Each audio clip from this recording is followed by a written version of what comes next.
Bismillahirrahmanirrahim.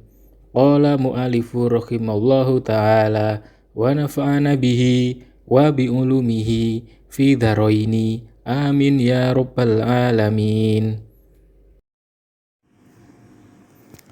Sahabat, tanda-tanda kiamat wusto yang akan terjadi pada zaman kita dan kebanyakan peristiwanya juga sedang kita alami. Yang pertama adalah wanita-wanita yang berpakaian tapi telanjang. Apa yang kita saksikan pada hari ini, wanita-wanita muslimah yang berpakaian tapi pada hakikatnya telanjang. Mereka mengenakan pakaian terbuka yang menampakkan segala keindahannya dalam bentuk yang beraneka ragam. Rasulullah bersabda, ada dua tipe manusia di antara penghuni neraka yang belum pernah aku lihat, yaitu suatu kaum yang memiliki pecut seperti ekor sapi yang digunakan untuk memukul manusia, dan wanita-wanita yang berpakaian tapi telanjang, yang condong dan mencondongkan kepala-kepala mereka seperti punuk-punuk unta yang miring. Mereka tidak masuk surga, bahkan tidak dapat mencium baunya, padahal bau surga dapat tercium dalam jarak sekian dan sekian. Hadis riwayat Muslim. Apa yang kita lihat pada hari ini berupa kepala-kepala wanita yang bertabaruj, dan bagaimana mereka membentuk rambut-rambut mereka sedemikian rupa hingga mirip punuk unta yang ada di punggungnya. Ini merupakan kiasan tentang bagaimana mereka membuat rambut mereka menjadi tinggi dengan bentuk piramida kecil. Yang kedua, menghiasi masjid dan berbangga-bangga dengannya. Rasulullah bersabda, sesungguhnya di antara tanda-tanda kiamat ialah berbangga-bangganya manusia dengan bangunan-bangunan masjid. Hadis riwayat Abu Dawud. Ibnu Abbas berkata sebagai komentar dan penegasan hadis ini, mereka benar-benar akan menghiasinya sebagaimana orang-orang Yahudi dan Nasrani menghiasi tempat-tempat ibadah serta gereja-gereja mereka. Pada hari ini, orang yang mencermati keadaan seluruh penjuru alam melalui sarana komunikasi dan media televisi yang semakin banyak, pasti akan menyaksikan sikap berbangga-bangga, memperindah, dan berlebih-lebihan dalam pembangunan masjid. Sebenarnya, manusia telah membaca hadis ini. Selain itu, mereka juga mengetahui menghias masjid-masjid merupakan salah satu tanda-tanda kiamat.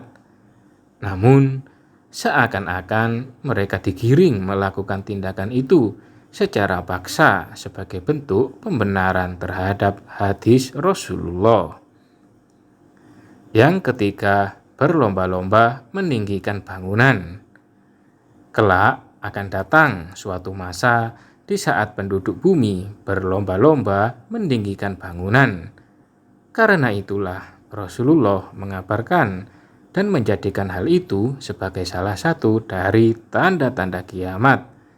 Sebab ketika orang saling berlomba-lomba meninggikan bangunan, ialah dekat dengan terjadinya kiamat. Yang keempat, harta melimpah ruah. Rasulullah bersabda, kiamat tidak akan terjadi sampai banyaknya harta di antara kalian dan melimpah ruah, sehingga pemilik harta mencari-cari orang yang menerima sedekahnya. Lalu ketika seseorang dipanggil, maka ia pun berkata, aku tidak menginginkannya. Pada masa pemerintahan Umar bin Abdul Aziz, yakni ketika para utusan yang dikirim ke wilayah Afrika kembali pulang dengan membawa harta zakat, sebab mereka tidak menemukan seorang pun yang mau mengambil harta zakat dari mereka, dikarenakan harta telah melimpah luah. Namun, hal ini hanya terjadi dalam jangka waktu 2 tahun. Tapi persoalan sebenarnya ialah harta akan melimpah ruah dan bertambah kelak di akhir zaman.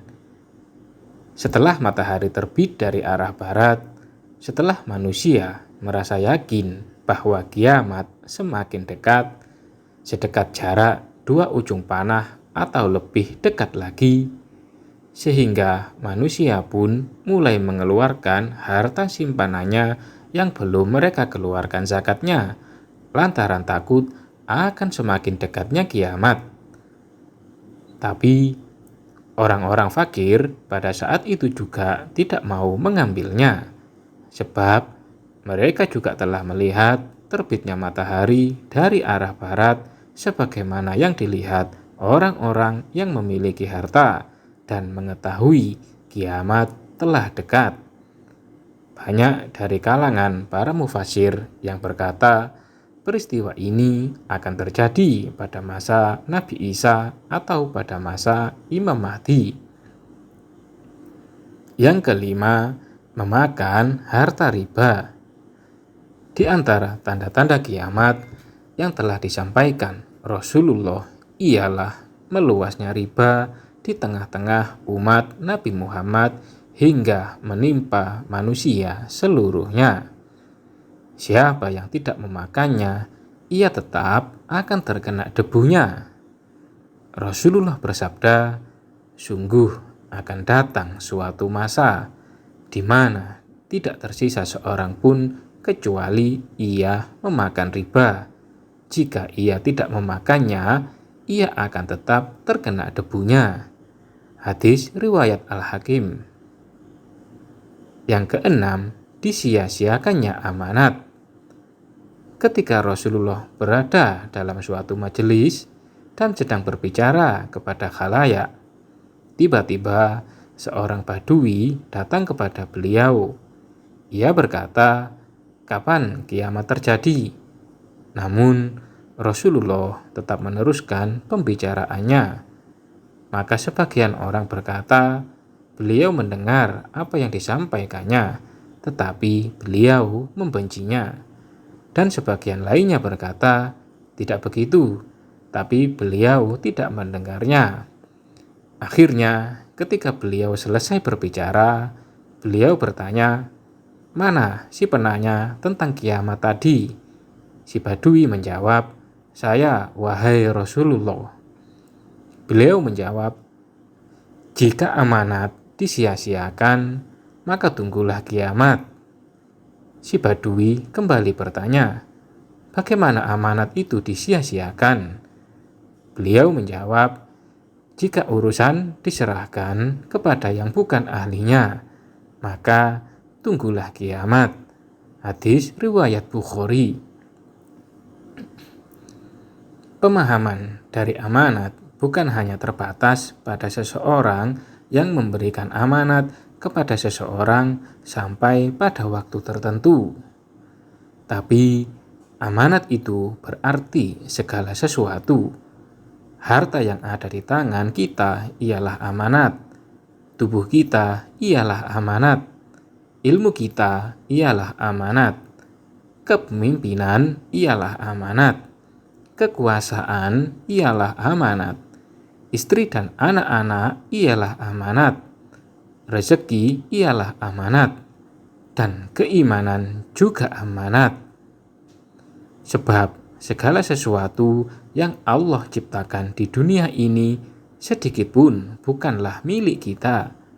Namun, ia adalah amanat yang Allah letakkan di tangan kita. Jika kita menyia-nyiakan dan melalaikan amanat ini, maka itulah bentuk penyia-nyiaan yang dimaksud Rasulullah dalam hadis.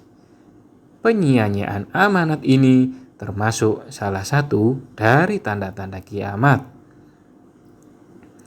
Yang ketujuh, meniru perilaku orang-orang kafir. Hal ini telah tampak pada masa kita hari ini. Perilaku meniru serta mengikuti ini semakin bertambah sampai pada tingkat berbangga diri dalam hal berpakaian, tutur kata, dan tingkah laku. Persoalan ini pun semakin membesar pada sebagian diri mereka hingga pada batasan meniru secara sempurna. Rasulullah bersabda, kiamat tidak terjadi sampai waktu mengambil perilaku umat-umat sebelumnya, sejengkal demi sejengkal, dan sehasta demi sehasta. Ada yang bertanya, wahai Rasulullah, apakah mereka itu Persia dan Romawi? Beliau menjawab, manusia mana lagi selain dari mereka? Hadis riwayat Bukhari.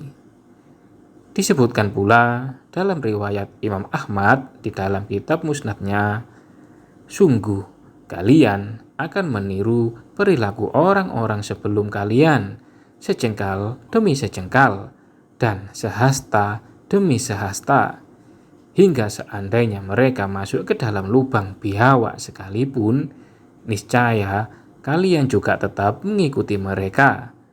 Kami bertanya, wahai Rasulullah, apakah mereka itu umat Yahudi dan Nasrani? Beliau menjawab, siapa lagi kalau bukan mereka? Hadis riwayat Imam Ahmad. Sabda beliau, sejengkal demi sejengkal, sehasta demi sehasta, dan kalimat masuk ke dalam lubang biawak merupakan bukti adanya sikap taklid buta. Semua ini merupakan tanda-tanda kiamat, dan kita hidup dalam perilaku taklid ini di zaman sekarang. Yang 8, dihalalkannya sutra, khomer, dan zina. Rasulullah bersabda, benar-benar akan ada di tengah-tengah umatku suatu kaum yang menghalalkan perzinaan, sutra, khomer, dan alat musik. Hadis riwayat Tirmizi. Yang ke-9, tersebarnya buku, tulisan, dan pena. Rasulullah bersabda, sesungguhnya menjelang terjadinya kiamat akan terjadi pemberian salam hanya kepada yang dikenal, meluasnya perdagangan, terputusnya silaturahmi, persaksian palsu, penyembunyian kesaksian yang benar, dan munculnya pena. Adapun makna dari munculnya pena ialah munculnya ilmu, sebab ilmu tidak mungkin ada melainkan dengan pena. Allah berfirman, bacalah dengan menyebut nama Rabb-Mu yang menciptakan. Dia telah menciptakan manusia dari segumpal darah. Bacalah, dan Rabb-Mu lah yang maha pemurah, yang mengajar manusia dengan perantara kalam. Dia mengajar kepada manusia apa yang tidak diketahuinya. Quran Surat Al-Alaq ayat 1-5. Jadi, maksud dari hadis tersebut menunjukkan pada hasilnya, yakni tersebarnya ilmu ataupun buku-buku dengan penyebaran yang sangat pesat. Inilah yang kita saksikan pada zaman sekarang. Ilmu telah sampai pada tingkatan tinggi. Kitab-kitab pun telah menyebar dengan penyebaran yang sangat pesat. Keberadaannya dapat diterima seluruh kalangan manusia dengan perantara mesin cetak, fotokopi, dan alat-alat lain yang serupa. Yang ke-10, mati mendadak. Anas bin Malik meriwayatkan bahwa Rasulullah bersabda, sungguh di antara tanda-tanda kiamat ialah kematian yang mendadak. Hadis riwayat Tabrani. Ini adalah salah satu tanda yang telah muncul dan akan terus bertambah setiap kali kita semakin dekat dengan hari kiamat. Mari kita lihat di sekitar kita dan menghitungnya. Berapa banyak orang-orang yang mati akibat gagal jantung? Lalu hendaknya kita buat perbandingannya dengan generasi-generasi terdahulu. Maka kita akan mendapati penyakit pada hari ini semakin bertambah banyak daripada zaman dahulu. Yang ke-11, pasar-pasar berdekatan.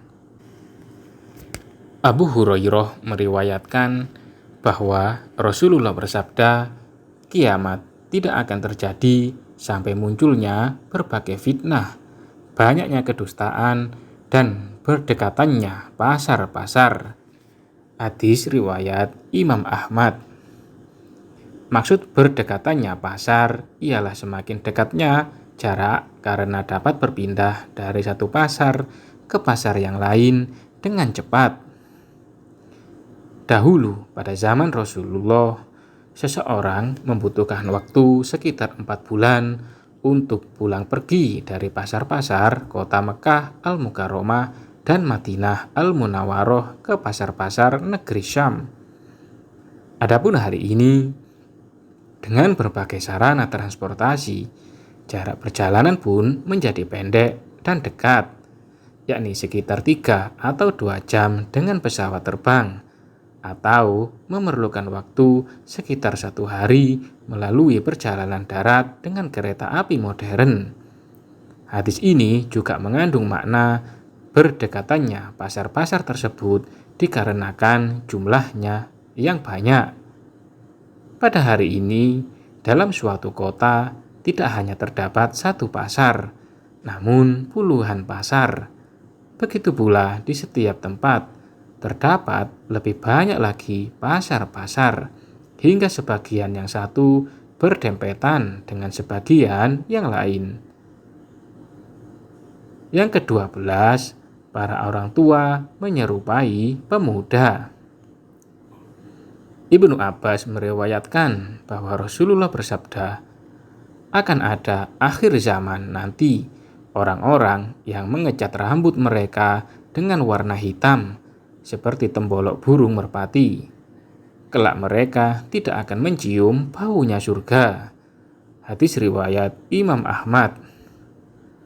Yang ke-13, banyaknya kebohongan dan kesaksian palsu. Rasulullah telah memperingatkan kita bahwa kebohongan di antara manusia pasti akan semakin merebak pada akhir zaman. Karena itu, merebaknya kedustaan merupakan salah satu dari tanda-tanda terjadinya kiamat. Rasulullah bersabda, akan muncul di akhir zaman nanti para dajjal sang pendusta yang meriwayatkan kepada kalian hadis-hadis yang belum pernah kalian dan juga bapak-bapak kalian mendengarnya. Untuk itu, hindarilah mereka. Jangan sampai mereka menyesatkan serta memfitnah kalian. Hadis riwayat Muslim dan Imam Ahmad. Yang ke-14, kebenaran mimpi orang mukmin. Di antara hal yang tak diragukan lagi ialah ru'yah sholehah atau mimpi baik yang diimpikan oleh orang mukmin dan terbukti nyata atau sangat tepat sekali. Merupakan salah satu mubasyirat atau berita gembira dan bukti-bukti kekhususan ilahi terhadap orang mukmin ini. Sebab Rasulullah telah memberikan berita gembira. Ru'yah sholehah itu merupakan satu bagian dari 46 bagian nubuah atau kenabian. Rasulullah bersabda, mimpinya orang mukmin itu merupakan satu bagian dari 46 bagian kenabian. Hadis riwayat Bukhari Muslim. Wallahu a'lam bishawab.